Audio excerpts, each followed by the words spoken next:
ढेंकानाल जिला परजोग निर्वाचन मंडली गस्तरे 5T अध्यक्ष भिके पांडियान केंद्र सरकार को कले टार्गेट दिनिकिया ढेंकानाल गस्तरे आसी 5T तथा आम ओडिशा नवीन ओडिशा अध्यक्ष भिके पांडियान परजोग सरांग स्थित अनंत शयन क्षेत्र और परजोग स्टेडियम एक साधारण सभा जोग देइथिले भिके पांडियान। प्रथमे सरांग स्थित अनंत शयन पीठर उन्नतीकरण राज्य सरकार प्रदान करिथिबा अर्थराशि समीक्षा करथिले एवं एक धन्यवाद कार्यक्रम रे जोग देइथिले। परे परजंग स्टेडियम निकट में आयोजित सभारे पहुंची पांडियान माननीय मुख्यमंत्री परजंग अंचल विकास ପାଇଁ प्रदान करिथिबा 1000 कोटी टंका बाबद लोकंकु अवगत कराइथिले। सेथि मध्यरु सुआखाई काटेणी रे चासी मानक सुविधा ପାଇଁ आड़ीबंध निर्माण जन्हपड़ा और मुक्तापसी रे लो वोल्टेज समस्या समाधान ପାଇଁ 22 कोटी टंका विनिमय रे 2टी ग्रिड सबस्टेशन निर्माण सह परजंग अष्टशंभु महादेव मंदिर रूपांतरीकरण ପାଇଁ 2,20,000 टंका राज्य सरकार मंजूर करिथिबा कहिथिले भिके पांडियान। ता सहित फेब्रुआरी शेष सुधा समस्त स्कूल कॉलेजर रूपांतरीकरण सरिबा ପାଇଁ लक्ष्य धार्य करा जायछि बोली मध्य कहिथिले। ता सहित विगत 6 मास मध्य से परजोग अंचल को 2 थर गस्त करिथिबा बेले पूर्वतर लोकंक ठारू से 500 रु अधिक अभियोग पत्र ग्रहण करथिले। सेथिरु 450 टी समस्या समाधान होई सारिथिबा से कहिथिले। चलित थर मध्य लोकडांक ठारू से ग्रहण करिथिबा अभियोग गुड़िकर समाधान आगामी 12 दिन मध्य कराजिबो बोली भी कहिसथि 5T अध्यक्ष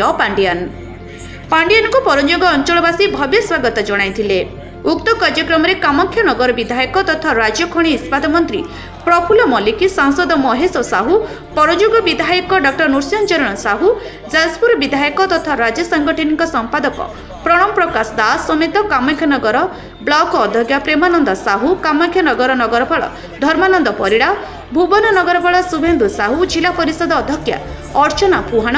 प्रमुख बहु मान्यवीन व्यक्ति उपस्थित थिले। जिला एसपी ज्ञानरंजन महापात्र उपस्थित रही शांति श्रृंखला रक्षा करथिले। 5T ओडिशा नवीन ओडिशा रो जे अध्यक्ष से जने थिले प्रशासक थिले जे 5T सचिव हिसाब रे अंश करथिले लोकंकर भलो मंद शुणिथिले से अनुसार प्राय 1000 कोटी टंकार अर्थ अधिका देइछि। से जो पैसा पुणी आज दरखास्त गोटे मेंचे पहुंचे ए पैसा सब आसिक लोकंक काम रे तुरंत लागू अति कम रे फेब्रुआरी मास शेष सुधा सारले पुणी तो सैन्य सामंत धरिकी जो माने पाकिस्तान पाखे बंधा पड़ी सहित लड़े हम ना। माननीय मुख्यमंत्री श्रीजुक्त भिके पांडियान महोदय को पठाउछंती हमर जेपरी गला थर आसीथिले मध्य जनशुणाणी सेपरी परजंग आसीथिले समस्त जनसाधारण को आउ किछिटा जदि कार्यक्रम रही ताकू ग्रहण करिवे बोली लोक माने समस्त उत्कंठार सहित अपेक्षा करथिले। माननीय मुख्यमंत्री प्रतिश्रुति रक्षा करी पाखापाखि 1000 कोटी प्रकल्प को अनुमोदन कर सारी आज जहाँ परजंग माटीर विकास जो जनसाधारण माने जो अभियोग रखिंट कि डिमांड रखिंट निश्चित ताकू पुणी माननीय मुख्यमंत्री ये 2 मास भितर कार्यकारी करने चेष्टा करेंगे बोली प्रतिश्रुति देकी से जाइछन्ते। नवीन देश में आसते परजंग गस्त करी परजंग गस्त समय 2टी प्रोग्राम थिला गोटे हूँ सरांग ठारे अनंत शयन ठारे गोटे प्रोग्राम एवं परजंग स्टेडियम ठारे आउ गोटे प्रोग्राम। अनंत शयन रे जो अनुदान दिया ताकू से अनुदान रे से सहयोग कर सुपारिश क्रमे माननीय मुख्यमंत्री अनुदान दे 3 कोटी 50 लाख और 2 कोटी 71 लाख दे जनसाधारण तरफ धन्यवाद देवा गोटे सभा होता से जोग देते से बहुत लोक जमा होते एवं सेठी विभिन्न कथा कहले सरकार विभिन्न आभिमुख्य माननीय मुख्यमंत्री सेवामूलक जो चिंताधारा तार आभिमुख्य बाबद लोक बुझेले एवं तापर ये परजंग स्टेडियम ठारे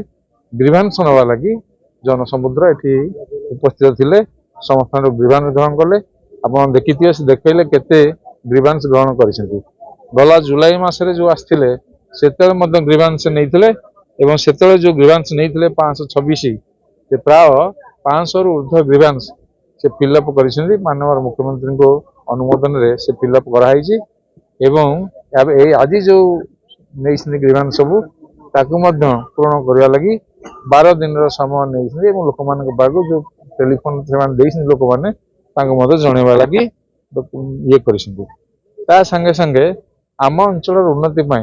जो विभिन्न मेन मेन कार्यक्रम से कार्यक्रम चर्चा आलोचना है परजंग निर्वाचन मंडल उन्नति से लगे संगे संगे आमे बारंबार जो ग्रिड है ग्रिड बाबद मुझे बहुत अनुरोध कली से ग्रिड सांसन है 50 कोटी टका सांसन हो से ग्रिड काम हम जहाँफल विद्युत कौन असुविधा नुह। ढेंकानाळରୁ ଅକ୍ଷୟ କୁମାର ନନ୍ଦଙ୍କ ସ୍ୱତନ୍ତ୍ର ରିପୋର୍ଟ ବି ନ୍ୟୁଜ୍ ଓଡ଼ିଶା।